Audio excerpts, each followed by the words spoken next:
Olá pessoal, boa tarde para quem é da tarde, bom dia para quem está no dia e boa noite para quem vai nos ouvir e contemplar as imagens na noite. Hoje a gente vai falar da Frida Kahlo, uma outra pintora, ela é mexicana, muito expressiva, né? Uma pintura chamada pelos psiquiatras, psicanalistas e psicólogos a pintura do inconsciente.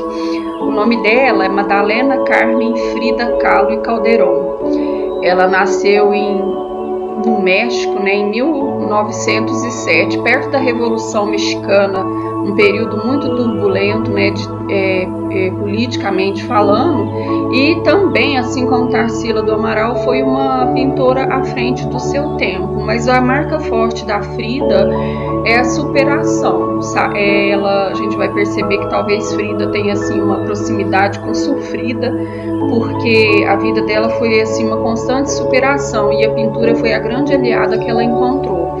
Os pais dela, o pai era alemão e era fotógrafo, né? Num período assim que fotografia era uma coisa para poucos, né? Que logo aí no início do século, então precisava ter um certo poder de renda para poder usar desse recurso de tecnologia, né?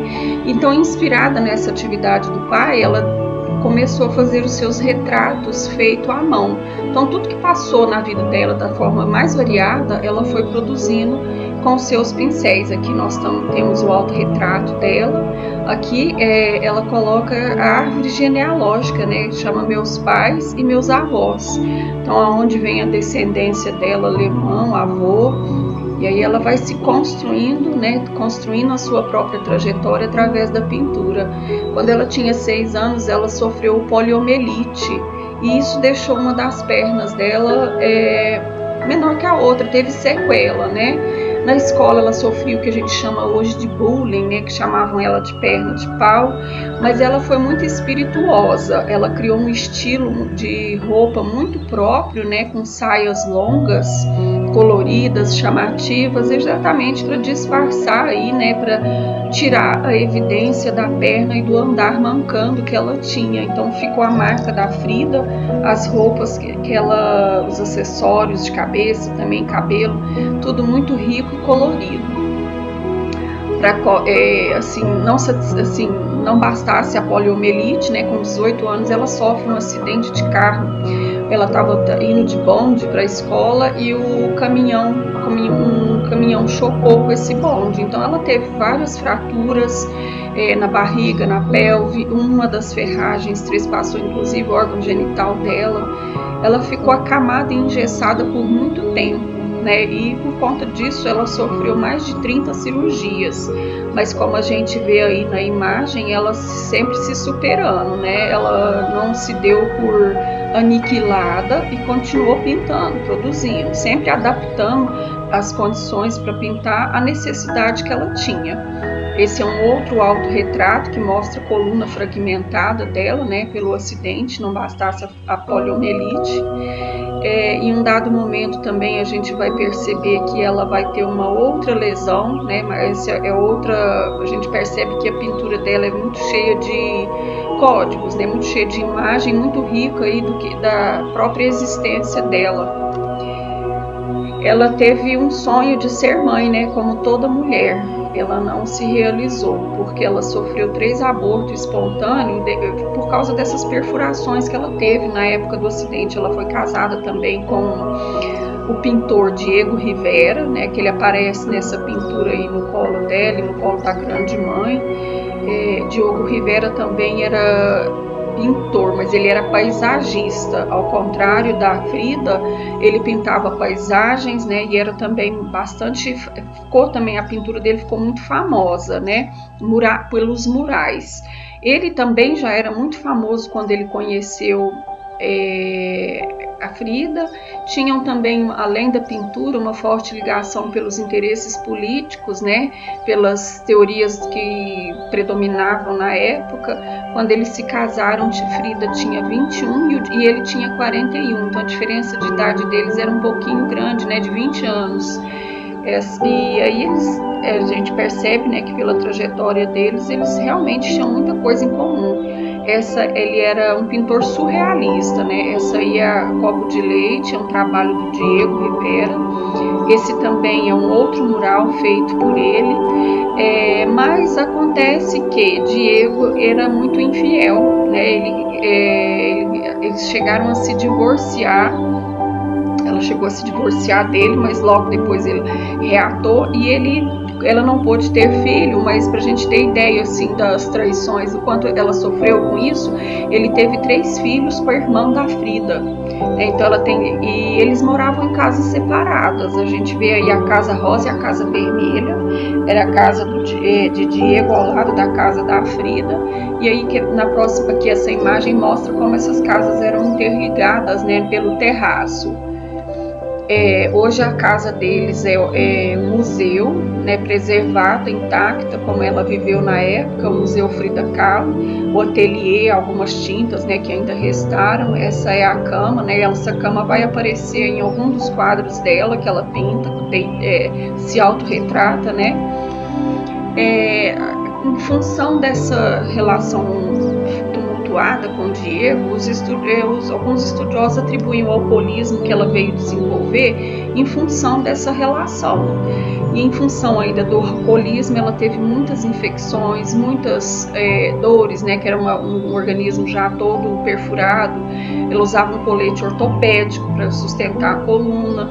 E aí chegou um momento dessas infecções que ela precisou amputar um dos seus pés. E aí ela sai, né, com ela tem frases que a gente diz que são pérolas. Aí ela pinta essa tela e diz o seguinte: pés para quê se ela tem asas para voar? Então ela é muito espirituosa, né? O que a gente percebe, né, analisando a trajetória dela, é essa capacidade de se superar e buscar na pintura essa terapia, né, o alívio para essas pressões. Esse quadro aqui ela pintou de Diego e eu, né, que mostra os dois assim, sol e lua, aquela coisa do complemento, né, da árvore da vida. Então assim, realmente é uma pintura muito mesclada de símbolos do inconsciente que a gente vai percebendo. Aqui ela coloca as 2 Fridas, né? A Frida que é saudável, a Frida costurada, a Frida que tem um coração muito sensível. E aí a gente pode tirar várias angulações, né? Várias interpretações dessas imagens que ela coloca e retrata nos quadros dela. Aqui ela tem Minha Ama e Eu, é o quadro, né, que a gente vê de novo a presença da raça negra, né, expressiva aí na formação desse pessoal do início do século passado. Esse quadro também é muito interessante, que ele chama Diego em Meu Pensamento. E aí um recortezinho que eu coloquei aqui do lado, a gente observa que no nível aí do terceiro olho que a gente fala, né, a gente vê a figura do Diego retratada, né, como se ele fosse uma coisa que tivesse realmente impregnado, uma coisa de alma. Esse outro quadro aqui ela pintou também ainda para expressar a debilidade, né, ela acamada, tentando assim se livrar, né, curar inconscientemente, a cura para a alma, mesmo com o organismo todo debilitado. Chega a ser um pouco impressionante, né, aí a gente vê um abdômen aberto, né? Se você prestar atenção, você vai ver praticamente um abdômen rasgado aí que sai da boca e tem aí as escadas para descer. Nesse outro quadro é o Chão do Veado Ferido, você vê que ela coloca o próprio rosto, né, no animal, e aí dá margem para muito tipo de interpretação. E ela tem uma frase que pra gente ir encerrando, que é muito interessante, que quando com tudo isso que ela passa, ela fala: eu não estou doente, eu estou partida, mas me sinto feliz por continuar viva enquanto puder pintar. Então, assim, a importância da pintura e da arte, né, na busca desse equilíbrio mediante os revés que a vida traz. Ela traz uma outra frase que durante um tempo foi muito atribuída a ela, que eu gosto muito, tem até tatuada nas minhas costas: onde não puderes amar, não te demores. Embora a mídia, né, as mídias digitais atribuam essa frase a Frida, essa frase não é da Frida, é de uma artista italiana que ficou famosa aos 14 anos quando interpretou Julieta, né, do clássico Romeu e Julieta de Shakespeare. E essa frase, onde não puderes amar, não te demores, é da Eleonora Duse. E o interessante dessa atriz também é que um dos biógrafos dela diz o seguinte, que ela usava muito pouca maquiagem, mas se maquiava moralmente. Então disso tudo a gente tira, né, que a arte, né, ela como escopo para as dificuldades que a gente passa, ela conduz sim a esse autoaperfeiçoamento, essa busca da espiritualidade, como a Frida colocou, a gente tirar o pé do chão para a gente não sentir o peso da jornada, né, procurar ser leve. E esse é o grande lance da arte, né? E existem aí essas inúmeras personalidades que para a gente poder contemplar, se inspirar e ter a força que a gente precisa para poder concluir também com uma boa dose de espiritualidade a nossa jornada. Se você gostou, compartilhe, curta nosso vídeo e deixe a sugestão de alguma biografia que você queira que a gente compartilhe. Minha gratidão